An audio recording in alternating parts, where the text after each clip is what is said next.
بسم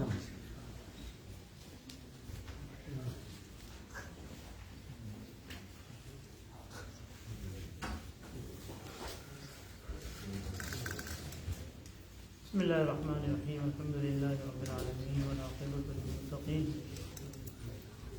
والصلاة والسلام علی اشرف الانبیاء والمرسلین وعلی آلہ واصحابہ ومن دعا بدعوته ومن استنى بسنته الى یوم الدین اما بعد.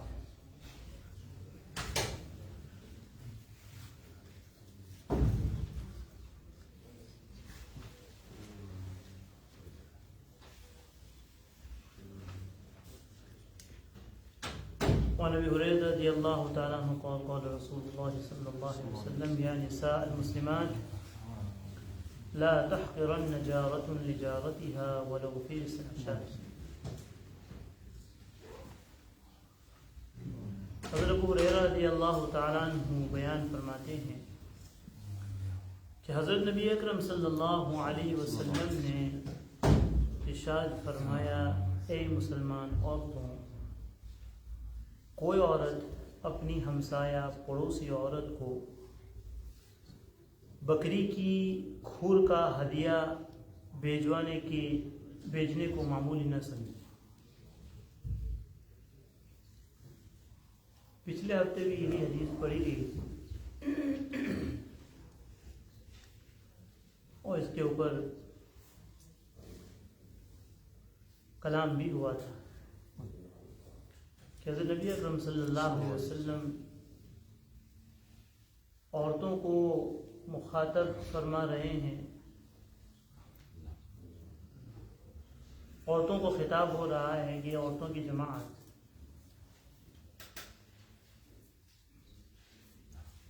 کوئی عورت اپنی پڑوسی عورت کو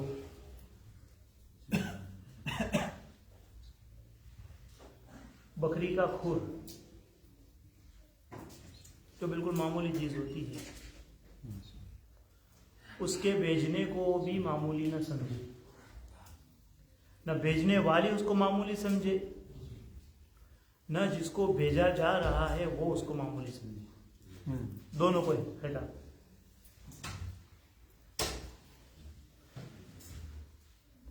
کیونکہ ہدیے کے اندر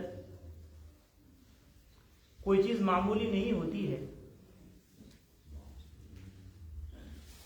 دیکھنے والے کا جذبہ دیکھا جاتا ہے، بھیجنے والے کا جذبہ دیکھا جاتا ہے کہ اس نے کس نیت سے بھیجا ہے، کس ارادے سے بھیجا ہے.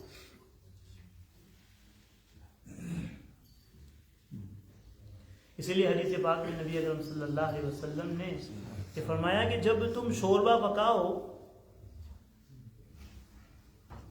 تو فرمایا کہ اس کے اندر پانی کا تھوڑا سا اضافہ کر دو، تھوڑا پانی زیادہ ڈال دو تاکہ شوربہ زیادہ ہو جائے گا، تاکہ یہ شوربہ تم اپنے پڑوسی کے ساتھ، اپنے ہمسایوں کے ساتھ اس کو شیئر کر سکو.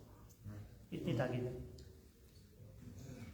حالانکہ شوربہ معمولی چیز ہوتی ہے. اگر آج کے ماحول میں کسی کے گھر صرف شوربہ بھیج دیا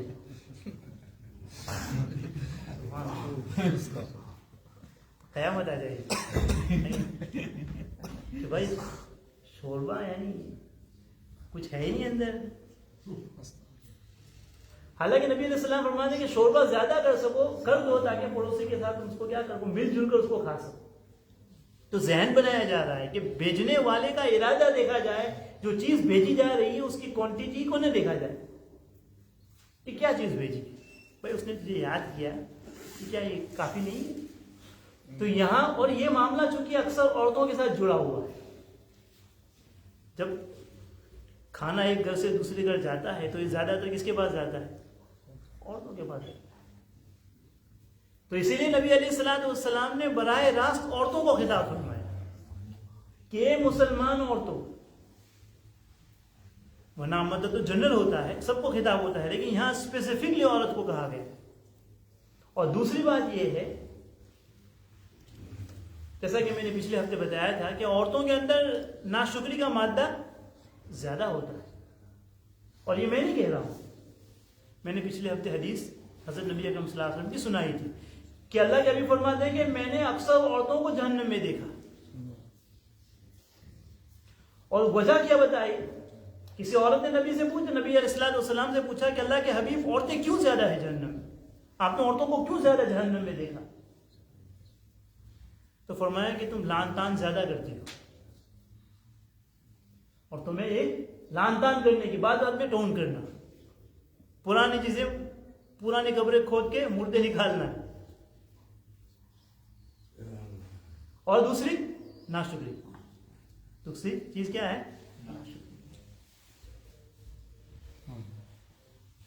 تو اس سے میں نے بتایا تھا کہ ہدیہ کوئی کیا نہیں ہوتا ہے معمولی، اس میں دیکھنے والے کا جذبہ دیکھا جاتا ہے کہ اس نے کس نیت سے بھیجا ہے. تو یہاں عورتوں کو کہا گیا ہے کہ اگر وہ بکری کے حوف اور وہ بالکل کھور بھیجے تب بھی اس کو معمولی نہ سمجھے. یعنی دو چیزیں ہیں، جو چیز بھیجی گئی ہے اس کو بھی معمولی نہ سمجھے، اور حدیث کا مطلب یہ ہے کہ جو بھیجنے والی ہے اس کو بھی معمولی نہ سمجھے. ورنہ باتیں شروع ہو جاتی ہے کہ بھائی کتنے کنجوس لوگ ہیں کہ اتنا سا کھانا بھیج دیا، اتنا سا شوربہ بھیج دیا. اور میں نے پچھلے ہفتے بتایا تھا کہ ہدیے کی بھی کچھ آداب ہیں. لینے والے اور دینے والے دونوں کے لیے شریعت نے آداب بیان کی، ایتھکس بیان کی، کہ جو انسان ہدیہ دے رہا ہے، ہدیہ بھیج رہا ہے، تو ہدیہ کس نیت سے بھیجے؟ ہدیہ بھیجے اس نیت سے بھیجے کہ حدیث کے اوپر عمل ہو. حضرت جناب نبی اکرم صلی اللہ علیہ وسلم نے فرمایا کہ تہادو، کہ تم ایک دوسرے کو ہدیے دیتے رہو، ہدیے ایکسچینج کرتے رہو، اس سے تمہارے گھروں میں محبت بڑھے گی، آپس میں محبت بڑھے گی. حدیث میں آیا ہدیے کی وجہ سے کینہ ختم ہوتا ہے. حدیث پاک میں آیا ہے کہ ہدیہ بخل کو دور کرتا ہے. تو ہدیہ جب دے کسی کو تو دینے میں اس کی نیت کیا ہو؟ اللہ کی رضا کی ہو، ریاکاری کی نیت نہ ہو، شو آف کرنا مقصود نہ ہو، بدلے کی نیت نہ ہو، ایکسچینج کی نیت نہ ہو کہ بھائی میں دے رہا ہوں تو اب کچھ آئے گا. جیسے کہ آمدن ہوتا ہے، شادیوں میں ایسا ہوتا ہے. اکثر کیا ہوتا ہے ہمارے سب کانٹیننٹ کی جو شادیاں ہوتی ہیں نا، مجھے دوسرے کلچر کے بارے میں تو پتہ نہیں ہے، میں اپنی بات کر رہا ہوں، ہمارے گجراتی کلچر کی بات کر رہا ہوں. یہاں تو میں نے کم دیکھا، لیکن ہندوستان کے اندر یہ چیزیں کافی ہیں. اس کو کہا جاتا ہے ویوہار، اس کو کہا جاتا ہے ویوہار. ویوہار یعنی یہ ایک ٹرم ہے. آپ کسی سرکاری کچہری کے اندر جائیں گے، کسی پولیس کی کچہری کے اندر جائیں گے، اگر آپ کو آپ کا کوئی کام نکالنا ہے تو یہ لوگ یہ ٹرم یوز کرتے ہیں کہ بھائی کئی ویوہار. ویوہار یعنی آپ کچھ دو ہم آپ کے لیے کچھ کریں گے، اس کو کہتے ہیں ہمارے کلچر میں ویوہار. تو یہ باقاعدہ یہ یعنی رواج ہے کہ شادی بیاہ کے موقع کے اوپر ایک آدمی کو بٹھایا جاتا ہے، اس کے پاس ایک پین ہوتی ہے، پیپر ہوتا ہے، اور وہ جتنے آنے والے لوگ ہوتے ہیں وہ جو پیسے دیتے ہیں ان کے نام لکھتے ہیں. اب یہ جو بک ہے وہ 3 پیڑھی تک، 3 نسل تک اس کو یہ حفاظت سے رکھتے ہیں. اب اس کے یہاں جب شادی آئے گی تو یہ نوٹ کھولیں گے کہ اس نے کتنے دیے تھے، اس نے کتنے دیے تھے. تو اس نے 50 دیے تھے تو ریٹن میں 50. یہ ہو گیا ویوہار. تو بھائی یہ تو ہدیہ ہے، تو یہ ہدیہ اس لیے دے رہا ہے کہ اس کو پتا ہے کہ ابھی 2 سال کے بعد میرے یہاں بھی آنے والا ہے، تو وہ اسی کے اکارڈنگ دے گا کہ بھائی جتنا مجھے لینا ہے میں بھی اتنا ہی دوں گا. یا ہے کہ اگر اس نے پیچھے کچھ دیا تھا تو یہ بھی اسی کے حساب سے دے گا. تو ہدیے میں یہ چیز نہ ہو، دکھاوے کی نیت، بدلے کی نیت نہ ہو، اللہ کی رضا کی نیت ہو. اس انسان کا اکرام، اس کی محبت تمہارے سامنے ہو، اس کے اکرام کو سامنے رکھتے ہیں. پھر بہت سی مرتبہ بعض لوگ ہدیہ اس لیے دیتے ہیں کہ بھائی مجھے تو اس کی مدد کرنا ہے، مجھے تو کیا کرنا ہے، اس کی مدد کرنا. یہ بھی صحیح ارادہ نہیں ہے. مدد دیکھیے، صدقہ اور ہدیے میں یہی فرق ہے. صدقہ اور ہدیے میں یہ فرق ہے. صدقہ اس لیے دیا جاتا ہے کہ اس کی مدد کرنا ہے، اس کی کیا کرنا ہے، مدد کرنا ہے. اور ہدیہ اس لیے نہیں دیا جاتا، ہدیہ تو یہ ہے کہ اس کا اکرام آپ کے دل کے اندر ہے، آپ اپنی محبت اپنے تعلقات کو خوشگوار کرنا چاہتے ہیں، بڑھانا چاہتے ہیں، اس لیے آپ ہدیہ دے رہے ہیں. تو ہدیہ اس نیت سے، بدلے کی نیت نہ ہو، ریاکاری نہ ہو. ایک چھوٹا سا ہدیہ لیا پھر اس کا ہر جگہ چرچا کر رہا ہے، اس کی پکچر لے لے کے سوشل میڈیا پر کبھی واٹس ایپ کے اوپر اپلوڈ کر رہا ہے کہ آج میں نے اس کو دیا، میں نے اس کو دیا. یہ تو جتانا ہوا نا بھائی. بہت سی مرتبہ اس بیچارے کو تو اس کا یہ پتہ بھی نہیں ہوتا ہے، دوسرے لوگ آ کر اس کو کہتے ہیں کہ تمہیں آج ہدیہ ملا ہے. آپ کو کس نے بتایا تھا کہ فلانے کے سوشل میڈیا کے اوپر دیکھ، تو وہ اس کو وہاں سے پتا چل جاتا. اس طرح سے نو. اور جو لے رہا ہے اس کے لیے ادب یہ ہے کہ بھائی اگر ممکن ہو تو اس دینے والے کا کسی طریقے سے بدلہ دے. اس کا ادنا بدلہ یہ ہے کہ جزاک اللہ کہے. جزاک اللہ چاہے عربی میں کہے، چاہے گجراتی میں کہے، بنگالی میں کہے، جس زبان میں کہے کہ اللہ آپ کو اس کا بہترین بدلہ نصیب کرنا ہے، اس کا شکریہ ادا کرے. اس کا ادنا بدلہ ہے. اس کا اعلیٰ درجہ یہ ہے کہ اگر اللہ نے وسعت دی ہو، کبھی زندگی میں موقع ملے تو کبھی کبھار اس کے ساتھ وہ بھی کیا کرے، اسی طرح کا معاملہ کرے، کبھی وہ بھی اس کو ہدیہ دے، وہ بھی اس کو ہدیہ دے. کیونکہ جناب نبی اکرم صلی اللہ علیہ وسلم کا عام معمول یہ تھا، آپ علیہ الصلوۃ والسلام کی عام عادت مبارکہ یہ تھی کہ جب نبی کے ساتھ کوئی احسان کا معاملہ کرتا تھا، نبی کو کوئی ہدیہ دیتا تھا، تو نبی علیہ الصلوۃ والسلام بھی اس کے ساتھ احسان کا معاملہ کرنا.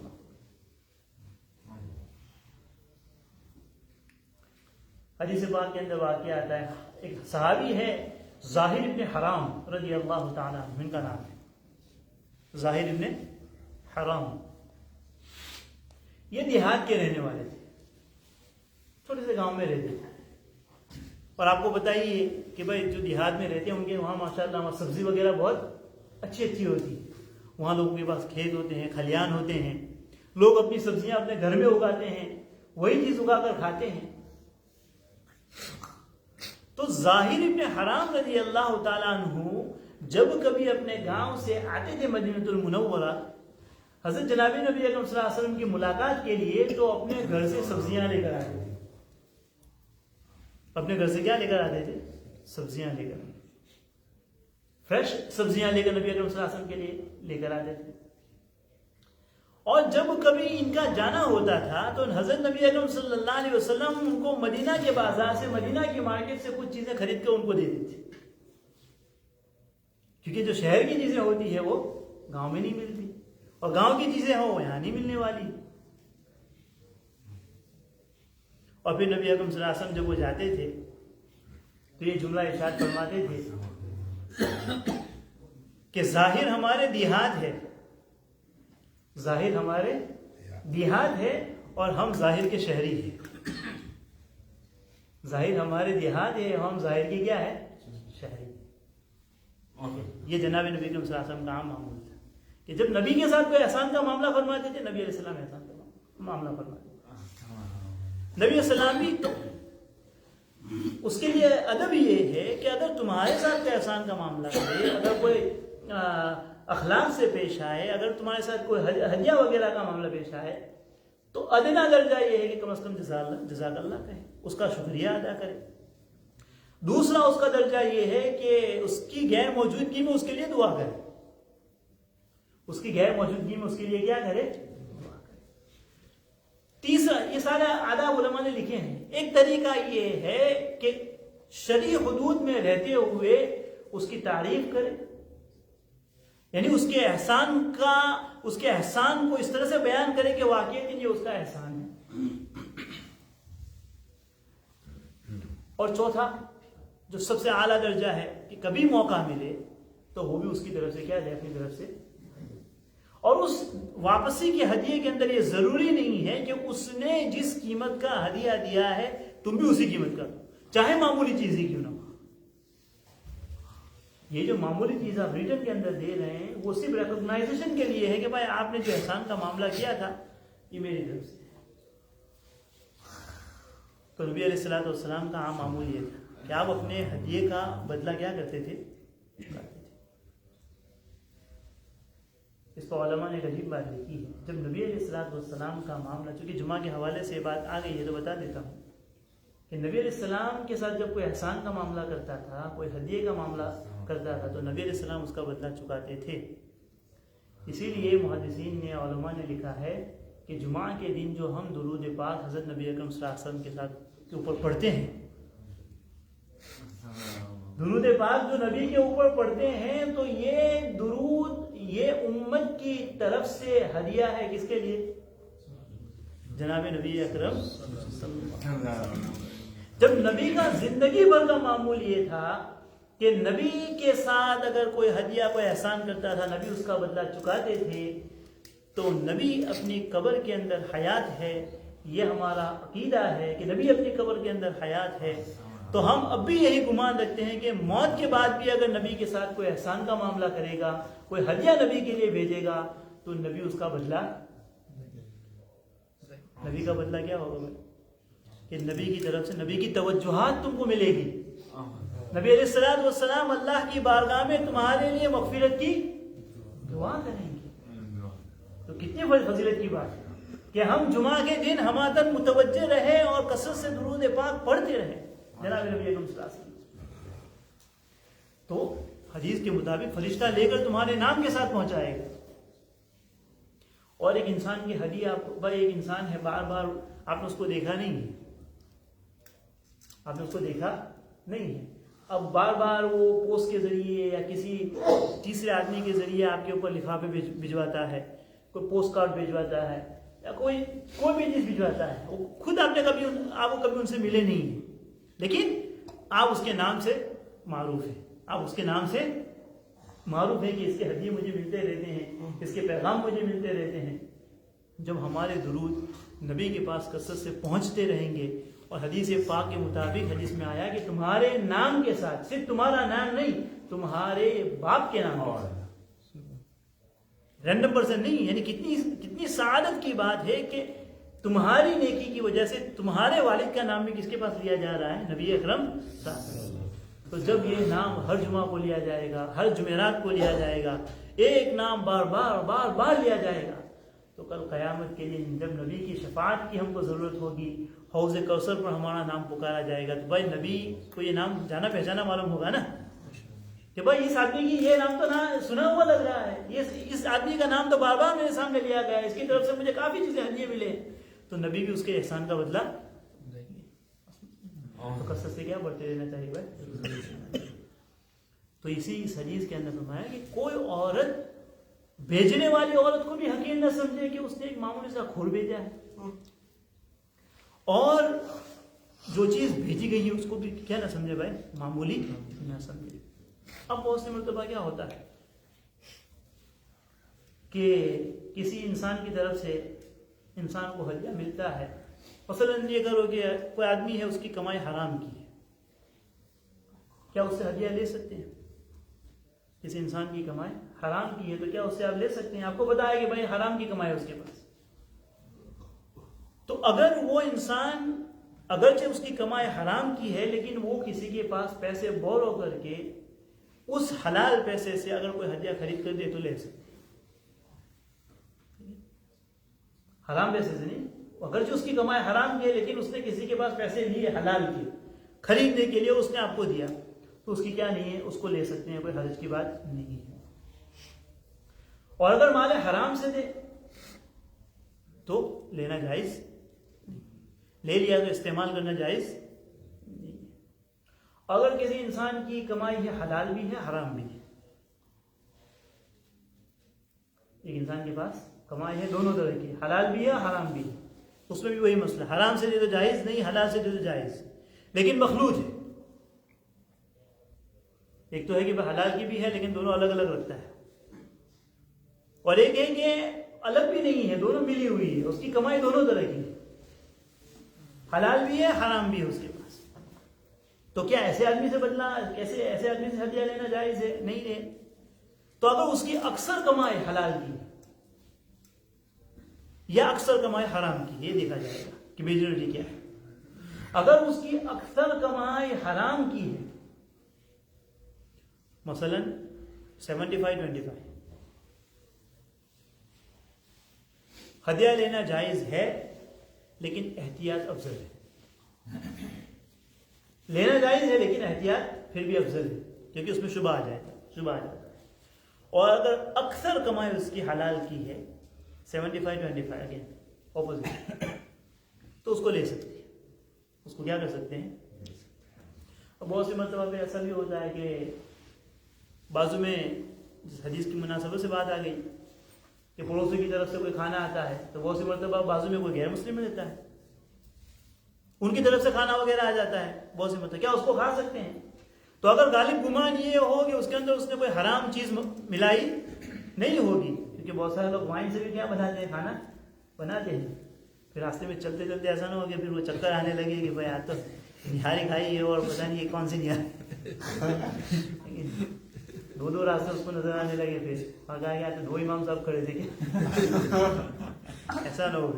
اگر غالب گمان یہ ہو کہ اس نے کوئی حرام کی چیز اس نے ملائی نہیں ہے، نمبر 1، اور اس کو کسی معبود باطل کے نام پر چڑھایا نہ گیا، جس کو ہماری زبان میں کیا کہا جاتا ہے، پرساد. ہماری زبان میں کیا کہا جاتا ہے، ہمارے گجراتی میں اس کو پرساد کہا جاتا ہے. یعنی اس کو کیا کرتے ہیں کہ وہ جب کوئی کھانا بناتے ہیں تو پہلے وہ اپنی جو بھی معبود باطل ہوتے ہیں اس کے سامنے کیا کرتے ہیں، پیش کرتے ہیں، اس کے اوپر چڑھاتے ہیں اور پھر یہ لوگوں میں تقسیم کرتے ہیں. تو یہ چڑھایا ہوا یہ بھی کیا نہیں کر سکتے، اس کی بھی اجازت. ہاں ویسے ہی پڑوسی ہے، رواداری کے طور پر تعلقات ہے، آپ کے محبت ہے، آپ کبھی بناتے ہیں تو آپ ان کے یہاں بھیج دیتے ہیں اور ان کے یہاں سے آپ کے یہاں بھی آ جاتا ہے، تو تعلقات کی وجہ سے بھیجے ہیں، آپ کو گمان ہے کہ بھائی یہ ایسی چیزیں نہیں کرتا ہے، تو اس میں کھانے میں کوئی حرج نہیں ہے، انسان اس کو لے سکتا ہے، کھا سکتا ہے. تو یہ پوری حدیث اور اس کا خلاصہ اور اس کی پوری تفصیل آپ کے سامنے آ گئی. نویں حدیث، وعنہ عن النبی صلی اللہ علیہ وسلم قال الایمان بضع وسبعون او بضع وستون شعبة فافضلها قول لا اله الا الله وادناها اماطة الاذى عن الطريق والحياء شعبة من الايمان. حضرت ابو ہریرہ رضی اللہ تعالیٰ عنہ بیان فرماتے ہیں کہ ایمان کے 70 سے کچھ اوپر یا 60 سے کچھ زیادہ شعبے ہیں، ایمان کے برانچز ہیں. سب سے افضل لا الہ الا اللہ ہے. سب سے افضل کیا ہے؟ لا الہ. ایمان کی بہت ساری شاخیں ہیں، اس کی بہت ساری برانچز ہے. سب سے افضل جو ہے وہ لا الہ الا اللہ کہنا ہے. کیوں؟ کیونکہ بھائی اسی کے اوپر مدار ہے. لا الہ الا اللہ کے اوپر کیا ہے؟ نجات ہے. لا الہ الا اللہ کے اوپر کیا ہے؟ نجات ہے. بلکہ اس کے متعلق حدیث میں فرمایا گیا کہ اللہ نے اتنا وزنی کلمہ بنایا، اتنا وزنی کلمہ بنایا کہ 7 آسمان اور زمین اگر ایک پلڑے میں رکھ دیے جائے اور ایک لا الہ الا اللہ ایک میں رکھ دیا جائے تو لا الہ الا اللہ کیا کر دے گا، ان کو یہ جھکا دے گا. تو لا الہ الا اللہ کیا ہے؟ یہ ایمان کا سب سے اعلیٰ ہے، اعلیٰ برانچ ہے. ایمان کی جو ایمان کے الگ الگ برانچز ہے، جو ایمان کے الگ الگ شعبے ہیں، اس میں سب سے اعلیٰ جو ہے وہ لا الہ الا اللہ ہے. اور ایمان کا سب سے ادنا درجہ اماطۃ الاذی عن الطریق، تکلیف دینے والی چیز کو راستے سے ہٹا دینا. یہ ایمان کا سب سے ادنا درجہ ہے. اگر انسان راستے میں چلتے ہوئے آ رہا ہے اور اس کو پتا ہے ایسی چیز گری ہوئی ہے کہ جس سے لوگوں کو گزرنے میں تکلیف ہوگی، کسی کو پریشانی ہو سکتی ہے، کسی کو تکلیف ہو سکتی ہے، کسی کو ہارم ہو سکتا ہے، کوئی ہرٹ ہو سکتا ہے، انجرڈ ہو سکتا ہے، اس کے باوجود بھی اس کے دل کے اندر کوئی فیلنگ نہ آئے تو گویا کہ ایمان کا ادنا درجہ بھی اس کے پاس. ہم خود سوچیں نا کہ بہت سی مرتبہ ہمارا گزر ہوتا ہے، ہم کسی چیز کو ہٹانے کے اوپر قادر ہوتے، بلکہ اس کی بات تو چھوڑو نا بھائی، ہٹانے کی بات تو چھوڑو. آج ہمارے خود ایریاز کے اندر جہاں ہم رہتے ہیں، جہاں مسلمان زیادہ رہتے ہیں، جہاں مسلمانوں کا ایریا ہے، وہاں ان کی کاؤنسل کی طرف سے کتنی بڑی نوٹس لگی ہوئی کہ نہیں بھائی فلائٹ لیونگ کیا ہے؟ گناہ ہے، کرائم ہے. لیکن جہاں بورڈ لگا ہوا ہے وہیں اسی کے نیچے داغے جاتے ہیں. عجیب ہے. تو بھائی یہی چیز ہوتی ہے. قوانین سے انسان بنتے، قاعدے کتنے بھی بنا لو، چاہے کتنے کیمرے لگا لو، لیکن جب تک اللہ کا خوف انسان کے اندر بیداری، انسانیت نہیں آئے گی، انسان نہیں بنے گا. میں نے ایک مرتبہ ایک ڈاکیومنٹری دیکھی تھی، بہت عجیب تھی، تو ویسے یاد آ گیا تو بتا دیتا ہوں. بنگلہ دیش کی تھی. تو بنگلہ دیش کے اندر وہاں پر انہوں نے، شاید ابھی بھی ہوگی یوٹیوب کے اوپر، تو وہاں پر کیا تھا کہ جیسے کہ آپ یہ دیکھیے، اللہ کی پناہ بھی آگے آ رہا ہے کہ حیا جو ہے یہ بھی ایمان کا شعبہ ہے. تو وہاں لوگوں کی عادت یہ تھی، اس میں دکھایا گیا تھا، میں کوئی ایگزیجریٹ نہیں کر رہا ہوں، جو میں نے دیکھا تھا وہی بیان کر رہا ہوں. تو وہاں لوگ کیا کرتے ہیں کہ ایک دیوار بنی ہوئی ہے، تو جہاں صبح کے بعد فجر کے بعد سب چائے پیتے ہیں، تو وہاں لنگی وغیرہ پہننے کا عام معمول ہے، تو ایک ساری لمبی لائن لگ جاتی ہے، سب پیشاب کرنے کے لیے بیٹھے ہوئے. یعنی یہ کہیں اور نہیں دیکھا جائے گا، یہ ہماری اللہ کی بنا کہ وہیں کوئی کھڑا ہو کے پیشاب کر رہا ہے، کوئی بیٹھ کے پیشاب کر رہا ہے. تو اب کیا کیا انہوں نے، بنگلہ دیشی زبان کے اندر اس کے اوپر لکھا ہوا تھا کہ بھائی یہاں پیشاب کرنا منع ہے. تو پیشاب کر کے اسی کو انہوں نے کیا کر دیا، سارا دھو کے رکھ دیا، اسی کو واش کر دیا. جب تک اندر سے نہیں بنے گا، آپ چاہے کتنے بورڈ لگا دو، تب تک انسان عمل کے اوپر نہیں آئے گا. تو اس ڈاکیومنٹری کے اندر یہ بتایا گیا کہ انہوں نے یہ لکھا، بڑے بڑے بورڈ لگائے، لیکن وہی بس، اور باقاعدہ انہوں نے کیمرہ لگایا ہوا ہے پیچھے، چپکے سے اس کی ریکارڈنگ ہو رہی ہے کہ سارے لوگ وہیں پر پیشاب کر رہے ہیں، وہ پوری دیوار ہی ہے بس. تو پھر انہوں نے، ان کو کسی نے مشورہ دیا کہ آپ ایسا کرو کہ اس کو آپ اسلامک اینگل دے دو، اس کو کیا کر دو، ایک اسلامک اینگل دے دو. تو کیا کیا انہوں نے، وہی بورڈ جو انہوں نے بنگلہ دیشی زبان میں لگایا ہوا تھا، اس کو انہوں نے عربی میں لکھ دیا، عربی میں لکھ دیا اور اردو کے اندر لکھ دیا. اب وہی وہ کیمرہ بھی لگا ہوا ہے، اب آ رہا ہے، وہ اردو دیکھ کے وہاں سے چل رہا ہے، اس نے دیکھا کہ عربی لکھا ہوا ہے تو وہاں سے چل گیا. وہ کسی نے پیشاب نہیں کیا. کیوں؟ کیونکہ اس کی عظمت بیٹھی ہوئی ہے، عربی کی، اردو کی عظمت بیٹھی ہوئی ہے. اگرچہ اس کو پتا نہیں کہ کیا لکھا ہوا ہے، وہی لکھا ہوا ہے کہ بھائی پیشاب کرنا یہاں پر گناہ ہے، اس میں کوئی آیت بیت تو نہیں لکھی ہوئی ہے، لیکن وہ چونکہ قرآنک ٹیکسٹ ہے نا وہ، تو ہمارے جذبات، ایموشنز اس کے ساتھ جڑے ہوئے ہیں. تو اب انسان گناہ کرنے سے کیا کرے گا، ہچکچائے. تو اب یہاں پر دیکھیے کہ بھائی ایمان کا ادنا درجہ ہے کہ تکلیف دینے والی چیز کو ہٹائے. آپ کہیں گے پھر ہم کاؤنسل کو ٹیکس کس بات کا دیتے ہیں؟ نہیں، یہ کاؤنسل ہی کا کام ہے، میں منع نہیں کر رہا ہوں، یہ انہی کا کام ہے. لیکن میں یہ نہیں کہہ رہا ہوں کہ ہم پورے محلے کو صاف کریں، لیکن بھائی کم از کم راستے میں چلتے ہوئے اگر کوئی ایسی چیز مل جائے، ابھی راپرز وغیرہ ہے، تو یہ تو بھائی اس سے تو کسی کو تکلیف نہیں ہوتی ہے. لیکن بہت سی مرتبہ ایسی چیزیں پڑی ہوتی ہے کہ جس سے کسی کو کیا ہو سکتی ہے، تکلیف ہو سکتی ہے. ایک صحابی رضی اللہ تعالیٰ عنہ کا معمول تھا کہ راستے میں بس نکل لیتے تو ہر چیز جو راستے میں ان کی آتی تھی اس کو ہٹاتے جاتے تھے. تو کسی نے ان کو پوچھا کہ آپ یعنی اتنا اہتمام کرتے ہیں، اتنی چیزوں کو ہٹاتے ہیں؟ تو کہا کہ تم اس کو معمولی سمجھتے ہو، لیکن مجھے یہ لگتا ہے کہ اگر یہ نیکی بھی اللہ کے یہاں قبول ہو گئی تو یہ ایک ہی نیکی مجھے جنت میں لے جائے. اسی لیے حضرت جناب نبی اکرم صلی اللہ علیہ وسلم نے حدیث پاک میں آتا ہے کہ ایک شخص کو دیکھا کہ وہ جنت کے قالین کے اوپر کلا بازیاں کر رہا ہے. جس طرح قالین بچھا دیے جائیں تو بچے کیسے کودیں گے اس کے اوپر، کبھی ایسے لڑیں گے، کبھی ایسے اس کے اوپر جم کریں گے. تو نبی اکرم صلی اللہ علیہ وسلم نے دیکھا کہ ایک انسان جنت کے قالین کے اوپر کلا بازیاں کر رہا ہے. نبی اکرم صلی اللہ علیہ وسلم اس کی وجہ پوچھی گئی تو کہا کہ اس کی وجہ صرف ایک ہی ہے کہ یہ ایک راستے سے گزرا کرتا تھا، وہاں ایک کانٹے دار ٹہنی تھی، آنے جانے والے کو تکلیف ہوتی تھی، تو آنے جانے والے کی تکلیف کو ہٹانے کے لیے اس کانٹے والے درخت کو اس نے کاٹ دیا تھا. اللہ کو یہ عمل اس کا اتنا پسند آیا کہ اس کی وجہ سے اللہ تعالیٰ نے اس کو جنت میں ڈال دیا. اور ہمارے یہاں تو اللہ کی بنا کہ آپ جہاں دیکھیے بھائی آپ کے پاس کاؤنسل نے فیسلٹی پرووائڈ کی ہے کہ آپ ٹپ یارڈ میں جا کر اپنی چیزیں کیا کر سکتے ہیں، ڈال سکتے ہیں. تو یعنی یہ کتنی بے حسی کی بات ہے کہ بھائی منع کرنے کے باوجود، میں نہیں کہتا کہ ایسے ہمارے ہی لوگ کرتے ہیں، دوسرے بھی کرتے ہوں گے، لیکن میں ایسا تو نہیں ہوگا کہ کوئی دوسرے علاقے سے ہمارے ایریا میں ڈالنے کے لیے کوئی آتا ہوگا. اور اگر ہم کسی کو، میں اس لیے کہہ رہا ہوں کہ اگر ہم کسی کو دیکھیں ایسی چیز کرتے ہوئے اور ہمارا جاننے والا ہے, پہچاننے والا ہے, تو اس کو اچھی طریقے سے سمجھائیں, اچھی طریقے سے. اور اب تو اس سے بھی زیادہ سہولت آ گئی ہے بھائی, بڑی چیز ہے تو آپ فون کرو تو گھر آ کر لے جاتے ہیں, آپ اپوائنٹمنٹ بناؤ تو گھر آ کر لے جاتے ہیں. ایک تو یعنی ملک کے قانون کو توڑ رہے ہیں, اور دوسرا لوگوں کی تکلیف کا سامان ہم یہ کر رہے ہیں. تو دونوں اعتبار سے نقصان ہے, یہاں بھی گناہ ہے, یہاں بھی گناہ ہے. حضرت والا تھانوی رحمۃ اللہ علیہ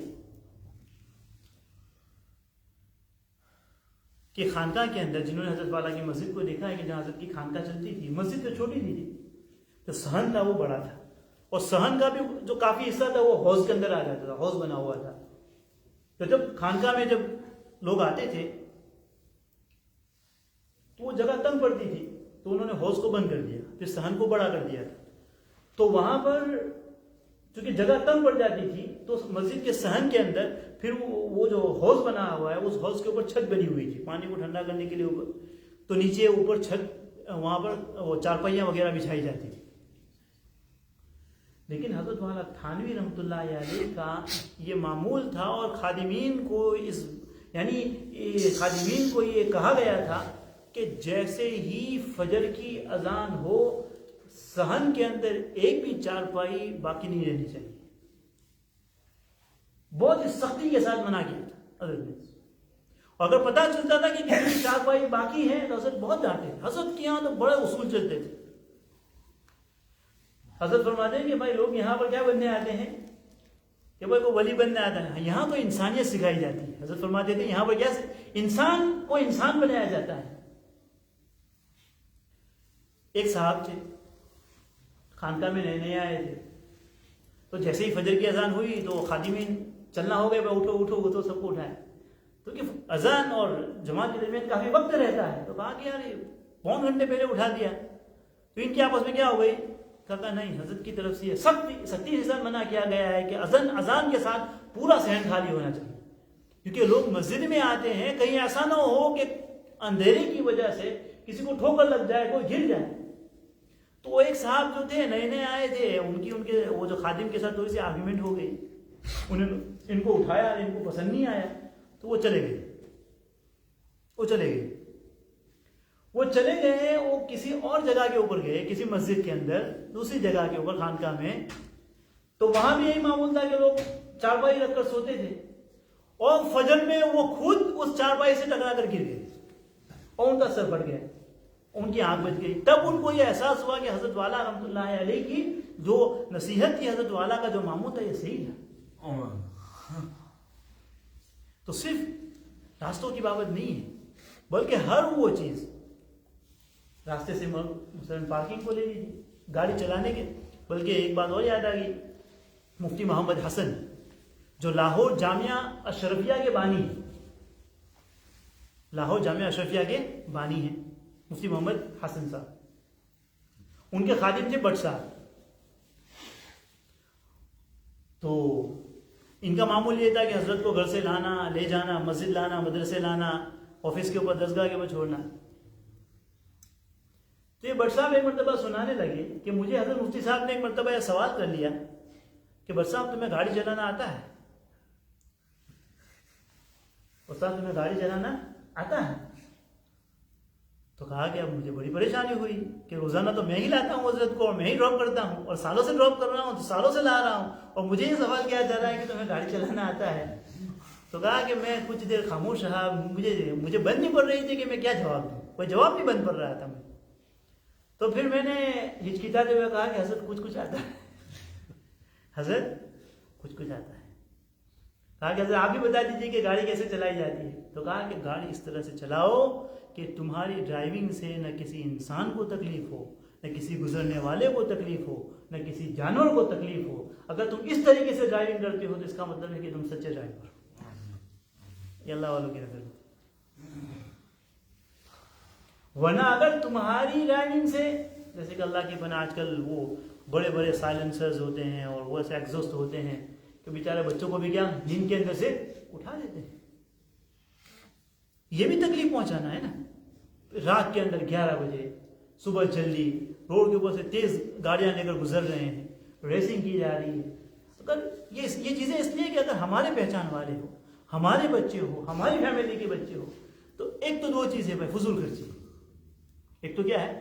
فضول خرچی ہے کہ بھائی ایسا تو ہے نہیں کہ تم بڑے بڑے ایگزوسٹ لگاؤ گے تو تمہاری گاڑی تیز چلے گی، اور چلے گی بھی کبھی فائن تو تمہیں کو دینا پڑے گا، تیزی کی تم جا نہیں سکتے. تو پھر اس میں مخلوق کو تکلیف پہنچانا ہے، ملک کے قانون کے خلاف ہے، بہت ساری برائیاں جمع ہو جاتی ہیں. تو ان کو سمجھانا چاہیے. انسان پاک کرتا ہے تو یہ ساری چیزیں اس کے اندر آتی ہیں. راستے سے تکلیف دہ چیز کو ہٹانا. اس طرح سے گاڑی پاک کر لی کہ بازو والا پاک ہی نہیں کر سکتا، کسی کی دکان کے سامنے پاک کر دی، حالانکہ اس نے منع کیا ہوا ہے کہ اب کوئی گراہک نہیں آ سکتا. یہ ہم یہاں آ کے ہم کو یہ چیزیں لگتی ہے کہ بھائی واہ انہوں نے کیا قوانین بنائے. ارے اللہ کے بندو، یہ ساری چیزیں شریعت کے اندر موجود ہیں. انہوں نے شریعت کو سمجھا ہے، انہوں نے لیا ہے، انہوں نے وہ عمل کیا ہے. اور جو شریعت نبی ہم کو دے کر گئے تھے آج ہم نے اس کو کیا کر لیا ہے. تو پھر ذلیل تو ہونا ہی ہے. جب نبی تعلیمات کو چھوڑیں گے، شرعی تعلیمات کو ہم چھوڑیں گے، پھر دنیا ہم پر اٹھائیں گے انگلیاں. تو اس طریقے سے انسان چاہے گاڑی کا مسئلہ ہو، پاک کرنے کا مسئلہ ہو، اس طرح سے کرے کہ کسی کو تکلیف نہ ہو. تو یہ ساری چیزیں اس کے اندر داخل ہیں. ادناہا اماطۃ الاذى عن الطریق. اگر ان چیزوں کو دیکھ کر ہمارے دل میں تکلیف بھی نہیں ہوتی ہے کہ یار اللہ کے بندو یہ کوئی چیزیں یہاں ڈالنے کی ہے، اس کو اٹھا. بہت سی مرتبہ ہم دیکھتے ہیں کہ ہمارے یہ بچے، اور اس میں تربیت بھی ضروری ہوتی ہے، ہم اپنے گھر میں بچپن ہی سے بچوں کو سکھائیں. غالباً میں نے مولانا ذوالفقار صاحب کی کسی کتاب میں پڑھا تھا، نقش بندی. حضرت نے کتاب کا نام مجھے یاد نہیں رہا، لیکن میں نے کسی کتاب میں پڑھا تھا کہ میں کسی ہوائی جہاز سے ایک مرتبہ سفر کر رہا تھا. ہوائی جہاز سے میں سفر کر رہا تھا تو کہا کہ میری بازو کی سیٹ میں ایک عورت تھی، گوری عورت تھی، وہ اپنے بچے کو کھانا کھلا رہی تھی. اپنے بچے کو کیا کر رہی تھی؟ کھانا کھلا رہی تھی. اور کہہ رہے ہیں کہ اس کو چمچ سے کھانا کھلا رہی تھی. ہر چمچ کے اوپر وہ اپنے بچے کو انکریج کرتی کہ اس کو ٹھینگی کو دے. حضرت کیا ہے کہ میں گن رہا تھا، اس نے جب تک اس کو کھانا کھلایا اس نے اپنے بچے سے 40 مرتبہ تھینک یو کہلوایا. 40 مرتبہ. اب یہ چیزیں ان کو بچپن ہی سے ان کی گٹی میں پلائی جاتی ہیں، ان کو سکھائی جاتی ہے. اور ہمارے بچوں کے بعد نہیں، یہ ساری چیزیں تربیت سے تعلق رکھتی ہیں. انسان بار بار کہتا رہے.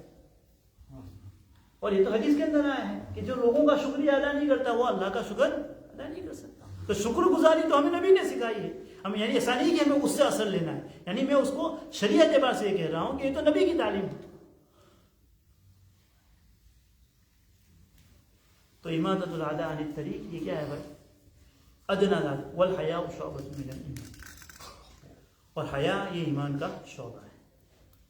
وقت ہو گیا ہے انشاءاللہ. چلو اس جملے کو اگلے ہفتے انشاءاللہ بیان کریں گے. اللہ کا یہ باتوں پر مجھے بھی تمام کام کرنے کی دو شریف سبحان اللہ.